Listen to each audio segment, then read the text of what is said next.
इस खबर के प्रायोजक हैं एएस ब्रांडेड लॉट वाला, लाल क्वार्टर, कृष्णनगर, दिल्ली।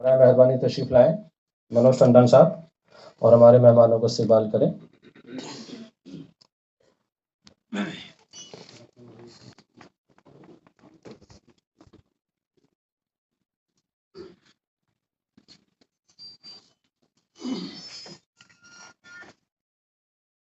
नमस्कार दोस्तों, आप सभी का इस्तकबाल करता हूं, स्वागत करता हूं, खैर मकदम करता हूं। यहां मौजूद एक एक हस्ती वर्किंग जर्नलिस्ट क्लब वो अहम संस्था बनती जा रही है जो देश की रियासत के सहाफियों का चौथा स्तंभ माना जाता है। और बाकी आप लोग चौथा स्तंभ आज देश के सारे जर्नलिस्ट ये सोच लें कि देश में जो भी सरकार है, जो भी सत्ता है, वो समाज के हित की नहीं है। तो पहले तो हमने यही देखा कि जब जर्नलिस्टों ने अगर आवाज उठाई तो हमेशा सत्ता परिवर्तन हुआ। तो आज वो बात भी खत्म होती हुई नजर आ रही है जर्नलिस्ट सिंह से रिलेटेड। और एक हकीम साहब ने 1972 में बिजनेस एम्प्लॉयमेंट ब्यूरो बनाया था, उसका नाम अब बदल के हमदर्द लर्निंग एंड वेलफेयर सोसाइटी हो गया। तो उसमें साहब 50 साल से हमने 50 साल भी मनाए उसके, और जो काम हुए वो बाकायदा आर्काइव्स में दर्ज। जिस तरह से तरक्की कर रही है और खास करके वो नौजवान साथी जो 1980 के बाद से और आज तक नए अंदाज में मेहनत और लगन के साथ काम कर रहे हैं उर्दू सहाफत के लिए, वो काबिल मुबारकबाद है। बड़ा मेहरबानी हमारी हौसला अफजाई होती रहेगी। नौमान साहब इधर इधर इधर इधर ये हमारी मोहम्मद रहीम साहब हैं। अरे फजील साहब उधर से जाके करो उधर। फजील साहब, ठीक है, ठीक। मोहम्मद उबैद साहब के साथ जो हमारा टॉपिक है उस पर आप बात नहीं करना चाहूंगा, मगर मेरे ख्याल से उसका नाम आज के बाद से नारद मीडिया रखा जाना चाहिए। क्योंकि भाई ये जो मीडिया है इसका काम सिर्फ और सिर्फ लोगों को आपस में प्रोग्राम वो करते हैं। बहरहाल हमारे सर हाँ सर देखिएगा कुमार साहब भी साथ में हैं सर। चलो ठीक है। ये सत्ता लाल मियाँ के RWA के सदर हैं। मैं दरखास्त, क्योंकि वो सालत में नहीं है, लेकिन उनका शुक्रिया तशरीफ लाए। नवाब अख्तर साहब आए। हाँ, नहीं अभी नहीं। हाँ भाई बहुत खूब जी। इधर देखिए, थोड़ा सा मीम अफजल साहब थोड़ा सा से इस्तीफा दे करके अखबार निकालने के लिए आया था। मैं वाकई बता रहा हूँ कि मेरे अकाउंट में सिर्फ 400 रुपए थे, और मैंने उस 400 रुपए से और कुछ उधार के असासे से अखबार नौ की शुरुआत की थी।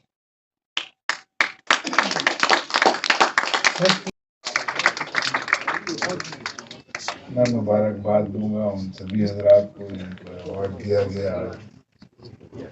इस शेर की बात के साथ किसी के कारनामों को निगाहे कम से मत देखो, किसी के कारनामों को निगाहे कम से मत देखो, बहुत मुश्किल से दुनिया में कोई मशहूर होता है। क्या बात है। और बाकी मीम अफजल साहब ने सारी बात तफसील से बताई है, माशाल्लाह कोई कमी नहीं छोड़ा। लोगों ने हर चीज से आगे आम आवाम से जुड़िए, डिग्निटी को इस तरफ रखिए, आम आवाम से जुड़िए और उसको बैठ के तहरीक बनाइए उर्दू को। अरे कहाँ तो वो बात थी, उर्दू है जिस तरह हम जानते हैं दाग सारे जहां में धूम हमारी जबान की है, और आज हम दिल्ली में जबान को मरते हुए देख रहे हैं। हमारे साहब भी परेशान हैं, हम इस बात का इजहार कर रहे हैं अरे हमें आंसू नहीं आ रहे, रोना नहीं आ रहा, हमें हम अपने साथियों जो उर्दू के लिए जान देते हैं, उर्दू के वक्त देते हैं, उर्दू जिनकी रोजी रोटी है, आज वो परेशान है, उनके बारे में हम माइक से कह रहे हैं, स्टेज में बैठ के कह रहे हैं हमारे उर्दू साथी परेशान है। इससे ज्यादा बेइज्जती की बात क्या हो सकती है? मेहरबानी करके तालियां बजाते रहें ताकि हमारे मेहमानों का हौसला बढ़ता रहे।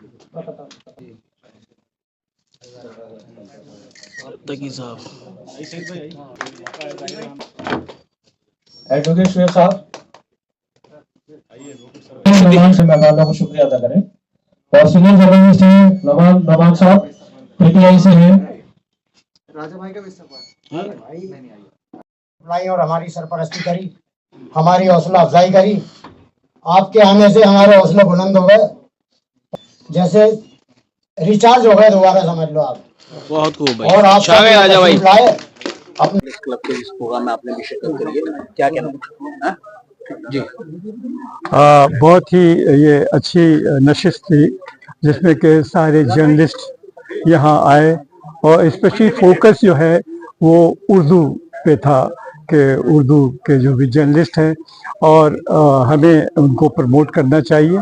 और चूँकि मेरा ताल्लुक़ हमदर्द से है तो हम ये काम बहुत पहले से, हम एडवर्टीजमेंट वगैरह है और भी जो भी मदद कर सकते हैं वो हमेशा हम करते हैं और करते रहेंगे। अगर किसी और तरह की, आज मैंने ऑफ़र भी किया कि अगर कोई भी मीटिंग करना है तो हमारा ऑडिटोरियम भी है, हमारा और भी किसी तरह की कोई भी ज़रूरत हो वो हम हमेशा शाने बशाने आप सब जर्नलिस्ट के साथ खड़े हैं।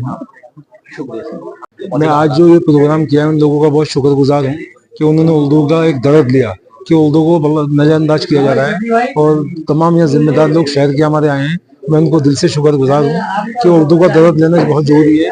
और कुछ मैंने चंद अल्फाज मैंने बोले हैं कि उर्दू को हम लोगों को आगे रखना चाहिए। जैसे ब्याह शादियों में इंग्लिश का कार्ड छुपवाते हैं तो एक हमने पेंच उर्दू का भी देना चाहिए। और बच्चों को उर्दू जो पढ़ाए हम लोग, उर्दू एक मतलब कोई विदेश की भाषा नहीं है, ये हिंदुस्तान की भाषा है, हमारी उर्दू की लैंग्वेज है। तो उर्दू लैंग्वेज है कि हमारी हिंदुस्तान की भाषा, हम हिंदुस्तान की भाषा को क्यों खत्म कर रहे हैं?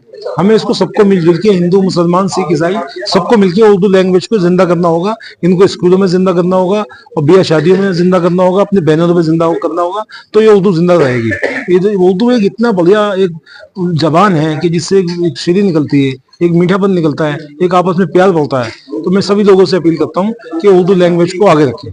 शुक्रिया। अल्लाह हाफ़िज़। जर्नलिस्ट क्लब का प्रोग्राम था, क्या कहना चाहेंगे? मैसेज क्या है आपकी तरफ से?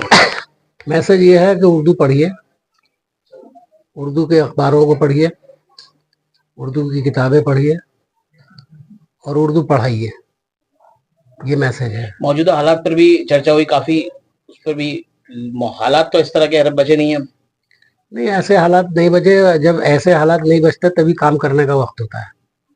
तो इस वक्त काम की ज्यादा जरूरत है, खाली शिकायत करने से कुछ नहीं होगा।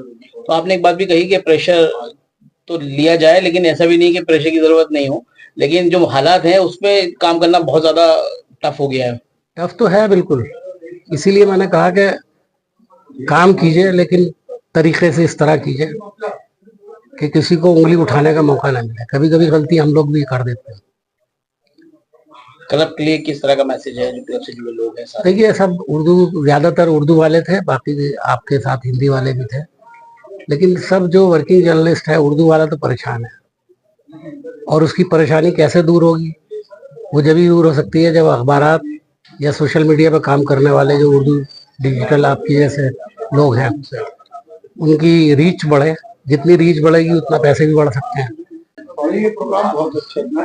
काम दिल्ली में करनी थी, लोगों की उनको एक साथ करने की प्रधान साहब ने, खास करके अफरीदी और हमारे वसीफ वाली और मुफ्ती साहब, ये जो आपने काम शुरू किया हुआ है, जो तारीफ की है एम्प्लॉयमेंट वाला,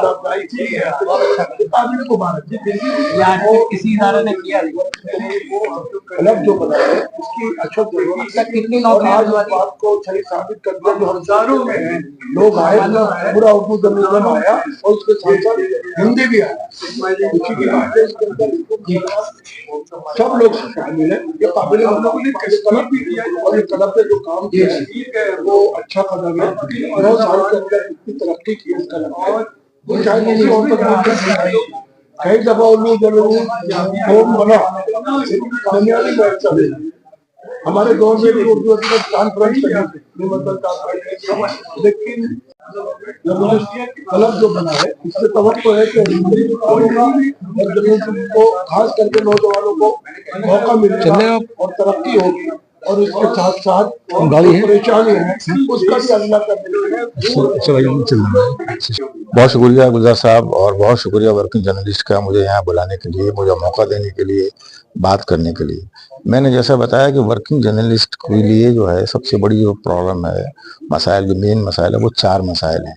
पहला मसाइल जो है वो रिड्यूसिंग लीडरशिप का है। अब आप देखें अखबार चाहे उर्दू का हो चाहे हिंदी का हो, लीडरशिप जो है वो आने वाले वक्त में कम हो रही है, चूँकि ये जो है ट्रेंड टुवार्ड्स डिजिटल मीडिया की तरफ जा रहा है। ट्रेंड जो दूसरा मसला है वो डिजिटल मीडिया का है। तीसरा जो लीगल इशू है, लीगल इशू में क्या होता है कि आज के वक्त में जो जर्नलिस्ट है, जर्नलिस्ट का काम सवाल पूछना होता है, जर्नलिस्ट का काम सच को उजागर करना होता है, जर्नलिस्ट का काम जो है वो समाज के लिए, देश के लिए काम करने का होता है। मगर आज जो देश का माहौल जैसा बनाया गया है उससे ऐसा लगता है, क्योंकि हमने देखा कि बहुत सारे जर्नलिस्ट ने जिन्होंने सवाल उठाए, जिन्होंने जो है सच को उजागर किया, उन पर FIR हुआ, उनको जेल में डाला गया, उनको बहुत प्रताड़नाएं सहनी पड़ी। तो बहुत बड़ी चीज है, बहुत बड़ा इशू है। अगर जर्नलिस्ट हमारा डर गया, ये स्तंभ है, चौथा स्तंभ है ये हमारे, मतलब आप समझिए डेमोक्रेसी का, और अगर डेमोक्रेसी का एक स्तंभ डर जाए, सहम जाए, हाँ, और वो जो है सिर्फ वही करे जो उनको पसंद है, तो उसमें एक बहुत बड़ी जो है समझिए बहुत बड़ी हिंदुस्तान में प्रॉब्लम हो जाएगी। देश ऐसे तरक्की नहीं कर सकता है। और सबसे लास्ट पॉइंट जो मैंने बताया, जो प्रॉब्लम है, मसाइल है, वो फाइनेंशियल कंस्ट्रेंट है। जैसे मैंने बताया कि पिछले 10 सालों से या 15 सालों से ये ट्रेंड देखा गया है कि उर्दू अखबार को खास तौर पर करके जो उनको जो है जो एडवर्टाइजमेंट मिलता है, जो उनको जिससे वो अखबार चलता है, या जैसे आपका मीडिया है, आपका भी मीडिया जो है वो एडवर्टाइजमेंट से ही चलता है, वो बहुत उसमें कमी आई है। और एक रुझान बना है कि जो बड़े मीडिया हैं, जो बड़े हाउसेज हैं, जिनके पास ऐसे बहुत सारे फाइनेंशियल रिसोर्स होते हैं, उन्हीं की तरफ जो है फंड को डाइवर्ट किया गया है। ये एक बहुत बड़ा मसला है और इस पर मिलजुल करके बैठ के काम करने की जरूरत है और इसमें हल करने की जरूरत है। देखिए, एक तो ये बहुत अच्छी बात है कि उर्दू ज़बान, उर्दू तहजीब को जिंदा रखते हुए आज इतने मौजूद लोग यहाँ बैठे और उन्होंने उर्दू ज़बान के बारे में बात की और जर्नलिस्ट के बारे में बात की कि आज के सिचुएशन में जर्नलिस्ट कहाँ स्टैंड कर रहे हैं। और ये बहुत अहम टॉपिक है जिस पे आज इन्होंने डिस्कस किया सब लोगों ने बैठ के कि क्या क्या सिचुएशन है। एज ए एडवोकेट प्रोफेशन हम लोगों को जो सहायता दिल्ली सरकार से मिली हुई है, हम ये एक्सपेक्ट करते हैं कि जर्नलिस्ट को भी दिल्ली सरकार से सहायता मिले, सेंट्रल गवर्नमेंट से सहायता मिले। जर्नलिस्ट एक्ट पास किया जाए, वेलफेयर एक्ट पास किया जाए, जिसमें जो न्यू जर्नलिस्ट हैं उनको गवर्नमेंट एक छोटा सा, ज़्यादा लंबा चौड़ा नहीं, एक छोटा स्टाइपेंड जरूर दे, जिससे कि उनको एक मोटिवेशन मिले, कि जर्नलिस्ट को मोटिवेशन मिले आगे काम करने का। आज आपने भी यहाँ वर्किंग जर्नलिस्ट क्लब का जो प्रोग्राम था उसमें शिरकत की, क्या कहना चाहेंगे जो मौजूदा हालात है उसको ध्यान में रखते हुए? अस्सलाम वालेकुम। जैसा कि आपने सभी ने माशाल्लाह यहाँ पर बहुत अच्छा बोला और हमें इतना इल्म नहीं था कि जर्नलिस्ट को भी हमारी कितनी परेशानियों से दो चार होना पड़ता है। और मैं अपने लोगों से, खास करके जो उर्दू के चाहने वाले हैं और इंडस्ट्रीज हैं, तो वो जो है हमारे उर्दू अखबारों को अपनी ऐड दें, जिससे जो है उनको सर्वाइव करने के अंदर मदद मिले। ये ऐड जो है उर्दू अखबारों के लिए एक बहुत बड़ा जरिया है आमदनी का, और मैं लोगों से ये भी कहूँगा कि इसका उर्दू अखबार का सब्सक्रिप्शन लें ताकि इसको लोग पढ़ें और लोग उसको पढ़ के जब उसको पढ़ेंगे तभी हमारे को अपने सामाजिक जो हमारे आसपास का जो माहौल है उसके बारे में खास करके हमारे उर्दू मीडिया कवर करते हैं। और उन जर्नलिस्ट को जो गवर्नमेंट की चाटुकारिता नहीं करते और बल्कि बेबाक होकर लिखते हैं, मैं उनको सलाम करता हूं। और ऐसे जर्नलिस्ट को जो है आगे आना चाहिए और उन्हीं लोगों का आज प्रोग्राम रखा है जिनको यहाँ सम्मानित किया गया। अल्लाह ताला, मैं कहता हूँ और लोग भी जो है ऐसे ही उभर कर आए और सही पत्रकारिता में हिस्सा लें। शुक्रिया। सरकारी ओहदे पर बैठ जाते हैं, सरकारी पद लेते हैं, सरकारी ओहदे पे लेके बैठते हैं और उर्दू के लिए कुछ नहीं करते हैं, उनकी डिमांड तक नहीं करते हैं, अपने ओहदे की सिर्फ रक्षा करते हैं, उसकी पासदारी करते हैं। ये बना रहे, हमारी मामला चलता रहे, ठीक है, इससे ज्यादा कुछ नहीं। अब आगे देखिए, इससे ज्यादा और सवाल का टाइम आने वाला है, जब हमारे स्कूल मर्ज हो रहे हैं तो हम पे बचेगा क्या? जब उर्दू पढ़ने वाले ही नहीं होगा तो उर्दू को अखबार क्या करेंगे? क्या करेंगे? अखबार कौन छापेगा? क्या करेंगे? क्यों छापेगा उर्दू अखबार? इसलिए आज देखिए 2 अखबार चलते हैं, एक इनकलाब चलता है, एक राष्ट्रीय सहारा चलता है। वो दोनों किस कंपनियों के हैं? पहले से कंपनियां मौजूद है उसके लिए। अवामी कोई ताउन उसमें नहीं है, पब्लिक का कोई ताउन, किसी इदारे का कोई ताउन, किसी सरकारी इदारे का कोई ताउन उनकी शामिल नहीं है। तो इस तरह चल रहा है, तो वो चल भी रहे हैं। अगर उनकी से कंपनी हट जाए, दैनिक जागरण वाले हटाने वहां से, तो इनकलाब खत्म, राष्ट्रीय सहारा हटा तो राष्ट्रीय सहारा खत्म। बताइए कि सब आवाम को भी इसमें अवाम को शामिल होना चाहिए, अवाम को बिल्कुल जोड़ना चाहिए और अवाम ही इसकी जिम्मेदारी को उठाए, तभी उसके दिल में शौक पैदा होगा। अवाम में ज़ौक और शौक पैदा करें उर्दू पढ़ने का। उर्दू पढ़ेंगे, उर्दू सीखेंगे तो उर्दू अखबार भी पढ़ेंगे, उर्दू अखबार भी सीखेंगे और जब पता चलेगा दुनिया में क्या हो रहा है। आज उर्दू का अखबार छपता तो है पर पढ़ा नहीं जाता। उसकी एक वजह यह भी है, हाकर लोग अब नहीं रहे। अब जो उर्दू पढ़ना चाहता है, जो उर्दू का अखबार पढ़ना चाहता है, लेना चाहता है, उसको नहीं मिलता। जैसे कि उर्दू बाजार में जिक्रिया साहब थे, बहुत पुराने, डॉन अखबार तक बेचा उन्होंने 47 से पहले तक। तो आज उर्दू का अखबार नहीं मिलता, तो हम तमाम उर्दू दां से जो अखबार छापते हैं, जो अखबार पढ़ते हैं, एक QR कोड होना चाहिए, जैसे दस्तयाब हो जाए मोबाइल पे हमारे, उसको बटन दबाएं, क्या वो आप 10 रुपए का दें, तो वो अखबार जब दस्तयाब हो जाएगा तो ज्यादा से ज्यादा पढ़ा जाएगा, लोगों को अखबार मिल जाएगा। बाज़ टाइम अखबार नहीं मिलता, नहीं पहुंचता। तो ये मेरा कोशिश है कि आप QR कोड बनाएं एक तमाम उर्दू के अखबार और उनको होटलों पे लगाएं या बाजारों में लगाएं, लोग QR कोड लें और अखबार मिल जाए। दूसरा ये कि उर्दू को बढ़ावा देने के लिए आप उन तमाम स्कूलों में की एक्टिविटी को जरूर छापें, खास तौर से पुरानी दिल्ली के जो स्कूल हैं, उन बच्चों की एक्टिविटी स्पोर्ट्स की हैं और दूसरी पढ़ाई की हैं, ताकि आप स्कूल में जो बच्चे हैं वो उर्दू का अखबार लेना शुरू कर देंगे, उर्दू का अखबार पढ़ना शुरू कर देंगे। तो ये मेरी एक मोतबाना दरख्वास्त है तमाम उर्दू के अखबारों से